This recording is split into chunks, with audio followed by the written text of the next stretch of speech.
I'm your host, Woody Woodworth. Really cool show today. I am here with a decorated network engineer with over a decade of network engineering experience, Adam Stipkovits. Adam, welcome to the show.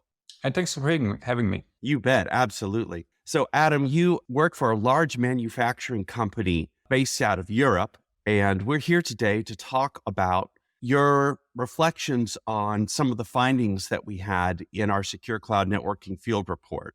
And for those listeners who follow the show, and of course, I do recommend that everyone subscribe and follow the show. We've talked about these findings from several different angles, from an industry angle and a futures angle, but really Adam is here today to help us unpack these findings from a real grassroots ground level, because he's been doing network engineering across all three clouds and is trained in the Aviatrix ACE program across all three clouds. So his perspective, I think, is very important because he can really tell us a day in the life of the network engineer here.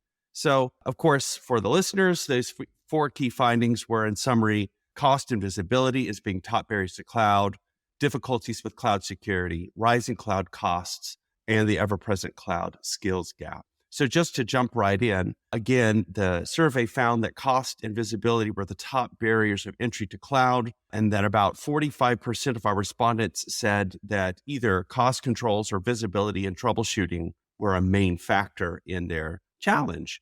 So Adam, from your perspective, what is lacking in visibility in the cloud, or what are these challenges? What are these respondents talking about when they say visibility? What does that even mean? Well, visibility, as if you're a big multinational company, you need to know what happens in your network, right? So if you're a global company, you already have a fairly big network all over the globe. And then you have your data centers, you have your remote locations, and now you have your clouds as well. For many companies, it's multiple clouds. And your users, they want to access your applications that's now in the cloud from their remote locations, which these days can be either home office or their office or whatever other location.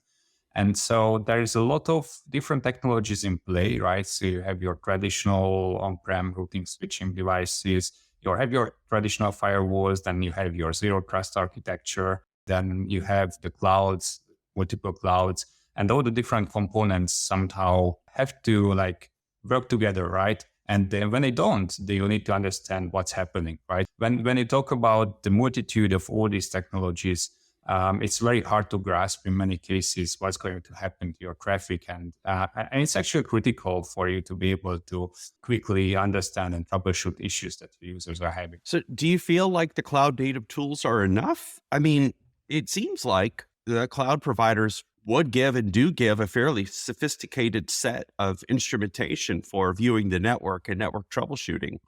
What's your thought there? So there's multiple layers as to why it's not necessarily enough, right? So when you think about, each and every CSP will give you a specific tool set to understand what's happening in their cloud environment to a specific extent, right? It's not necessarily always enough, but it's enough to a specific extent. But when you look at the big picture, it's not necessarily enough because you cannot see what's happening outside of the cloud. And there are specific constructs that you cannot monitor as much as others. And it also historically evolved. And there are some constructs which are much harder to monitor. And it's not easy to get, especially to get into one central solution, right? So if you're a network engineer, you're used to getting your data in some form of NMS, right? So think about, let's say, the SolarWinds of the world, or something like that. You would get your records, you get nice graphs and whatnot. And what does the CSP give you? Well, the CSP gives you, let's say, logs in fairly raw format, and you need to do plenty of work in order to visualize that, to understand trends and so on from those data. I see. So some of the constructs you mentioned that are difficult to troubleshoot, I'm going to venture a guess here. Would that be PaaS and SaaS? Things that are more fully managed or completely managed, thus you don't have any control or ownership of the network underneath?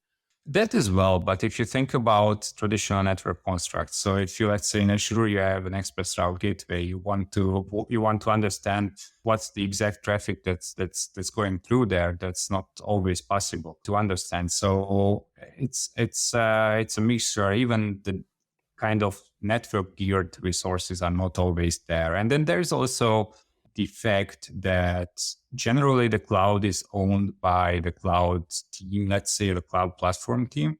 And those guys are not necessarily network engineers, right? So when you talk about analyzing packet captures and whatnot, it's not necessarily their area of expertise.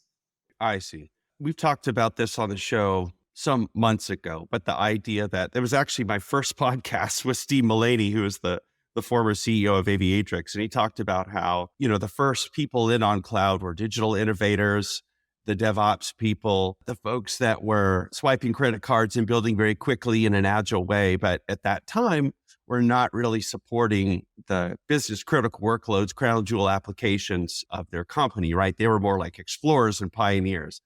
But then things in cloud started getting really serious. Businesses and business leaders began moving over their crown jewel applications to transform them and to innovate on them.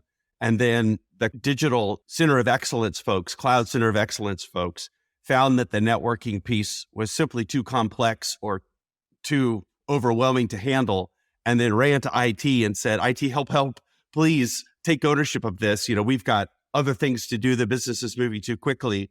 And this network stuff is just overwhelming us. What are your thoughts on that? Is that true? Have you seen IT getting pulled in more, or at least in your experience, to kind of cover the network piece, and the cloud digital people are just like hands off? They're like, enough of this stuff?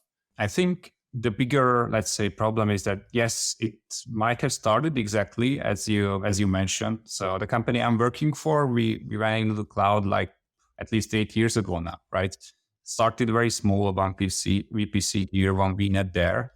And then it was, let's say, connected to the network, just a VPN gateway. And that's kind of it. And that was all good. But then more applications started popping up. And then it was just another subnet in that VPC or VNet. But that didn't scale anymore, right? So that's when, the network architects were pulled in to figure out how to make it right. And then the hub and spoke architecture was designed. But of course, whatever was already there couldn't be touched easily. So now you have two network architectures, one hub and spoke and another one which is just connected with a VPN gateway.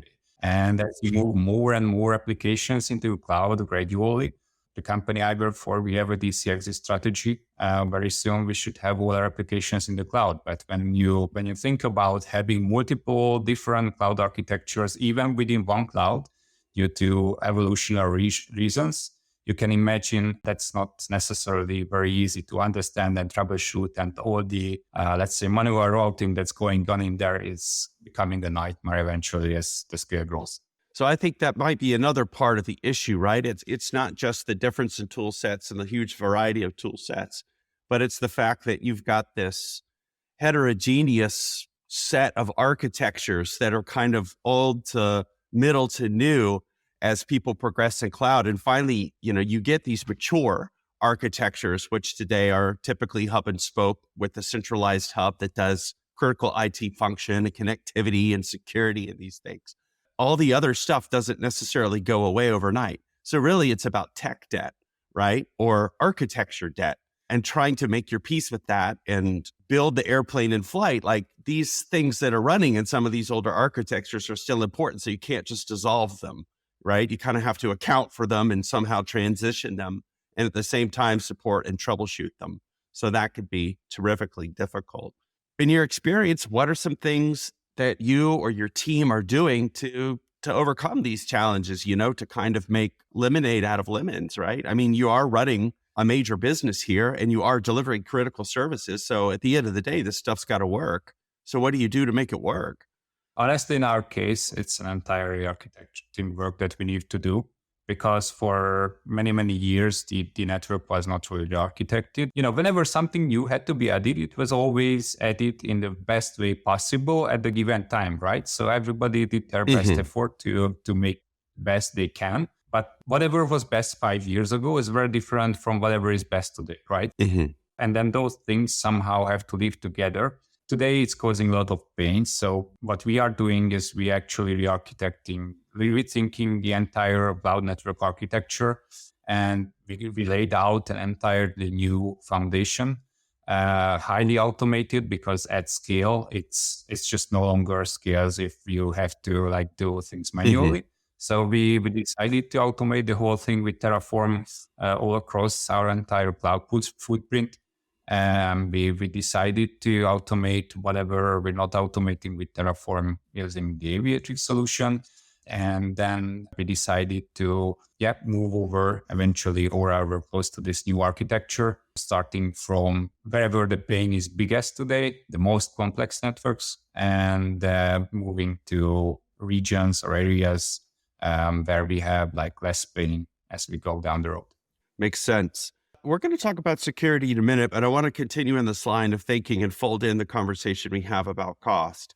My first question is, obviously, executives, business owners, the folks that are making sure that their businesses are profitable and are growing and that the revenue is flowing, which is what any good business leader wants to do, are very concerned about costs in cloud now for several reasons. I think the economy is different. We've talked a lot about this on the show. Interest rates are different, but also, in my opinion, some businesses overbuilt or built too quickly in cloud or built incorrectly in cloud and got sticker shock, right? And during COVID, this was a necessity. They really had to push their cloud footprint to stay viable, to service remote workers, to make sure that their business stayed afloat.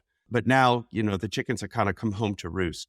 So networking is one of those areas that I feel is next to be optimized for cost, meaning that compute, the cloud service providers have put a lot of energy into optimizing compute or giving businesses strategies to help optimize compute, which is a huge cost, right? Compute and data are two of the bigger costs in cloud. So you have things like reserve instances, reserve capacity, tools that help you optimize SKU sizes. So that homework has kind of been done, right? But still, more efficiency is desired. So I feel like the network has now come into focus. How much pressure do you get as a network engineer to either build, design, or support architectures that are cost effective? Does it come into your daily life? Do you get the email that says, Adam, we really need to do something about network cost here. How can you help? Or is it that conversation about network cost is happening at other levels and it doesn't really affect your job so much? So the cost element is always there. As you mentioned, most people are focusing, I would say, even in our organization, on compute and data costs, because that's, let's say, the easiest to grasp and also very significant cost. For the network, I believe now everybody sees that the network is critical infrastructure, right? As the critical applications are out there in the cloud. And once you have a couple of outages, then everybody realizes that is critical infrastructure, right? So to me, it doesn't come across as, okay, how much can we save on the network? It's more like, okay, give us what's the applications that are taking most of the bandwidth and requiring like the most expensive, let's say, bandwidth upgrades. And then let's talk to those guys and see if we can optimize the traffic somehow, so that it might be less, or it might avoid going to the cloud, because there's always application that just want to talk to the internet, right? And in some cases, they come from your location up to the cloud and then they go out to the internet.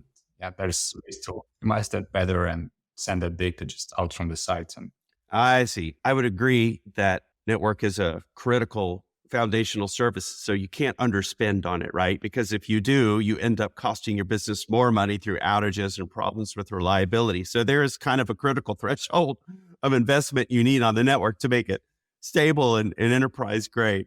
But I think your statement is interesting that people have figured out pretty quickly that the main cost of networking cloud is bandwidth, right? The moving of packets between regions, between availability zones, between VNets and VPCs, and then out to the internet, because that's where cloud providers charge the most, is when data is leaving their cloud and going somewhere else. It's always cheaper to bring it in, but more expensive to bring it out. So then they're saying, oh, let's take a look at these applications and make them talk less or make them talk more efficiently. Do you think that's really successful? I mean, how do you optimize traffic to make an application talk less? I mean, do you try to make the application calls more efficient so they put more data in each packet? I mean, are you involved in any of these projects? Yeah, yes, I am. And in some cases, I mentioned the traffic path is suboptimal, right? Okay. So in some cases, let's say you have an application that's running somewhere, in the US, but then some of its backend systems are running in Europe. And then you generate a lot of data across the regions by pulling that data connecting to those backend systems. Sometimes it just makes sense to deploy that in the same region. And then there is other things like, let's say, for instance, some data might just need to go out to a third party. And since there is a central exit towards the third party in the cloud, it's just everybody sends it to the cloud and the cloud forwards it to a third party. To some extent, that's good because it's a centralized approach. You Hmm. need only one connection point to the third party. But once you reach a specific data volume, it might make more sense to actually send that data out from the site directly to the third party instead of like going through the cloud. So those are things that you can actually optimize. Got it. So it's a lot about traffic pathing, consolidating infrastructure to be closer. Yeah, yeah. Makes sense. All right. Well, let's turn the page here and talk about security. The survey revealed some interesting results, which is that, yes, of course, there are outages that are security related. It could be a DDoS kind of an outage, a ransomware kind of an outage, or any other malware that seeks to bring down a service or hinder a service. And our respondent said that in this case, cyber attacks were about 15% of their outages. However, surprisingly, to me anyway, about 31% were caused by firewalls and 47% of outages were caused by human error. Do these numbers feel right to you in your experience? Not that, your network or your cloud business is suffering from these percentages, but that in general, across the industry, these seem like palatable figures. I would think so, yes. Even if I look at our organization, I would say most of the issues are caused by either human error or yes, we have to acknowledge that the firewall is probably the most complex thing in the cloud network, right? With regards to the different functionality, these next-gen firewalls today do so Mhm. much that in many cases the code can break, of course, every now and then you're facing issues, right? So yes, kind of checks out. Do you think those numbers, and again, we're just spitballing here, right? At this point, we don't have any concrete data. We're just running on our experience in the industry and our perception of the reality we're in. Do you think those numbers would be the same for a data center? I mean, I don't know. If there was 47% of my data center outages caused by error, I think as a CIO or CTO, I would be looking very closely at my IT staff and going, do I need to trade them? Do I need a different vendor? Those numbers for a data center seem very high. But in the cloud, do you think that there's just an acceptance of this amount of churn, this amount of error, or that leaders are really trying to do different things to help their IT people be more successful? I mean, that would be my approach, right? Would be like, wow, we have all these errors. We really need to fix this. I think there is two things in play here, right? So in the data centers, you're actually managing hardware as well. And then some of those failures are accounted to, let's say, things like power outages or whatever hardware failing. Now, the CSPs have done a great job in hiding almost all of those failures from you, Hmm. right? So if you do it yourselves, to be honest, there is generally a higher chance of failure than it happening on a CSP side, right? So whenever you have you actually reducing somewhat the let's say the possible failure cases or failure scenarios by going into the cloud. So the things that you still manage remain there, and those are generally managed by humans, right? So if you think about configuring routing in a cloud, that's very manual, and if you fail to do so, fail something there, that's a human error Hmm. again. Or if you misconfigure your firewall, that's a human error. And if pretty much in most people's cloud environments, the only thing that you have to upgrade yourself, that's a firewall, Mm. right? And if that goes badly, then that's going to be the firewall issue. So I think that's one of the cases. And then the other one is around the fact that the firewall. So I think the operation in the cloud is still very fragmented, Mm. right? So your security team might operate the firewall, but know nothing about the network around it. Your cloud people will operate most of the cloud, in some cases, even the cloud network. And then your network team will operate the WAN that's coming into the cloud, right? And if these teams don't coordinate very well together and they don't have an understanding of what's going to happen if they do something in their area, then that's a very risky thing to do. And I think more and more organizations are now realizing that they have to upskill maybe the network team because they already have very good understanding of other parts of the network to be able to understand the picture end to end, right? Because that's something that I've seen missing a lot of the time, that nobody is understanding the network end to end. Yeah. What are some of the factors you think that lead to that lack of understanding of the entire network? Is it what we talked about? Is it the sprawl and the tech debt? Is it just hard for network engineers to see into the right parts of the network or the right areas of the network that they need to see to understand it, meaning that they might not even have visibility into certain VNets or VPCs or what's happening inside of them? What do you think is driving that? In most cases, it's like the network team was never really onboarded to the cloud, right? So somebody figured out an architecture, network architecture there, but the network operations were not necessarily onboarded and they don't necessarily understand. So their tool set that they used to using, it's not really valid there anymore. Yeah. And there was not enough push for them to like learn the new rule set. And when you talk about the past couple of years, they should have learned on top of what they already knew, the routing, switching, some firewalling. They should have also learned like the ZTNA technologies. They should have learned the clouds, and then there's multiple clouds. So when you talk about that, that's already a huge amount of knowledge that somebody should absorb in a relatively short amount of time. So that's a big challenge. Which leads us very nicely, actually, to the last data point, which was that about 63% of the respondents said that their company is struggling to hire the necessary candidates to support cloud initiatives, including infrastructure and networking support, also security as well. And that around 66% of respondents said that they've struggled to find educational resources for learning about these things, cloud networking, cloud infrastructure. In your opinion, what are some of the reasons behind those numbers? They seem very high to me.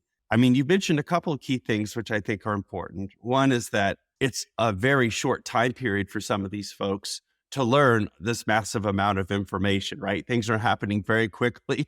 Clouds are growing very quickly, and network engineers were kind of brought into cloud midstream, right? And so there hasn't been a lot of time to master the complex art of cloud networking. I mean, it took me 10 years to understand traditional networking, right? Because it's a very bespoke, esoteric art and a science, right? I mean, if you're a network engineer, you have to be responsible for, multiple different kinds of technology stacks, right? From routing to transport to application delivery to TLS to IPsec to VPN. I mean, it's in any one of those disciplines in itself is a career.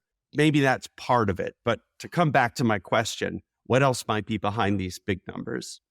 I think there's multiple things behind these numbers. When you look at just cloud networking, yes, very few people are versed in them, especially coming from the network world. So I've been talking a couple network engineers, and then some of those told me that, hey, I came into networking because I didn't want to do anything with programming. But then in the cloud, lots of things are getting automated and it's getting closer and closer to programming, right?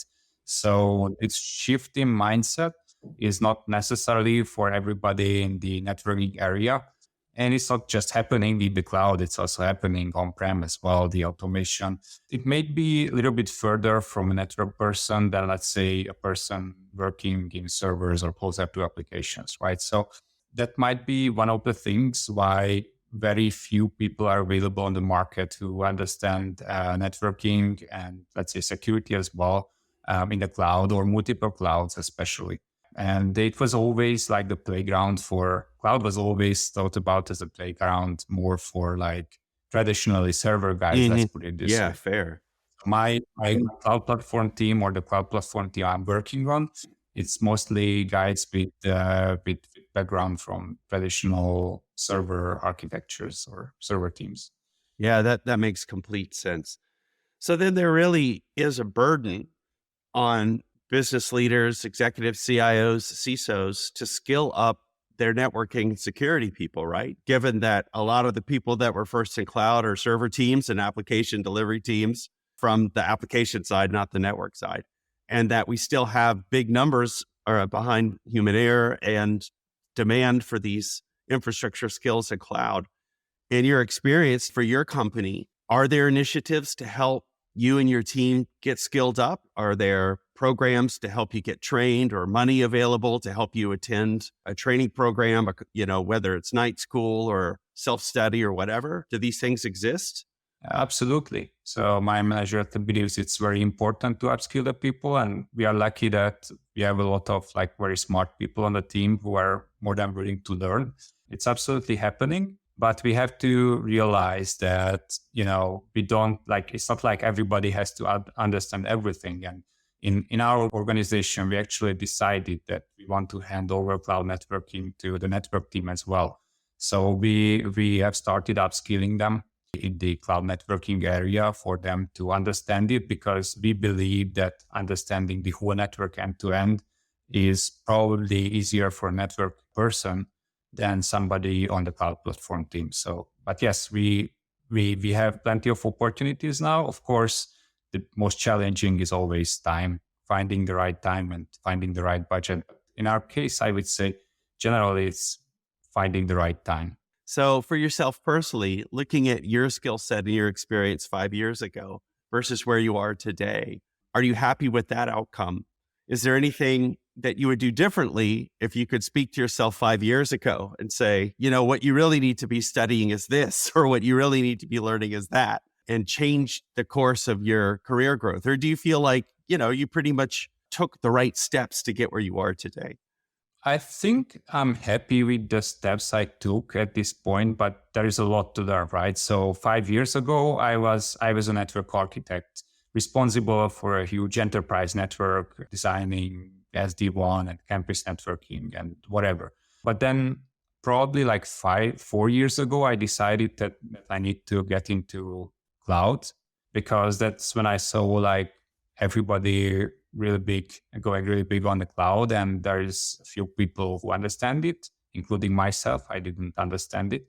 And so I wanted to learn more. I'm glad that the right opportunity came along and I decided to get into cloud networking. Yeah, it was a very intense learning curve. I'm not going to lie. The first year was really, really tough. But eventually I'm glad that I spent the effort and I learned. Because I believe it's a really great skill set to have these days. I went through like different CSP certifications, but as well as the ACE Design Expert ACE program, and got the Design Expert cert as well. So I think it's a great investment to have in general, but there is so much to learn still, and it's ever changing. To those listeners on the show that are junior network engineers or aspiring cloud network and security engineers, any advice or wisdom to give them based on the trajectory of your career? Maybe, these are the most important things you should be skilling on. What would you say? I would say if you want to get into like networking or cloud networking, just start with traditional networking, understanding the basic concepts, because they are the same in the cloud as well, right? So there is nothing very special. It's configured differently. It works a little bit differently, but overall, just understand networking concepts really well. After that, you can pretty much add this more and more cloud skill set. And I would say if you are serious about the cloud and networking in the cloud, then also learn automation, right? So adding Terraform knowledge, Python knowledge, it's very beneficial to your career, I would say these days. All right, Adam, thank you for your time. Awesome, transparent and candid answers. I learned a lot. It was really revealing. So thanks for coming on the show and helping us understand what's going on with network architects and engineers in the cloud today. It was great. Thank you very much for having me. Take care.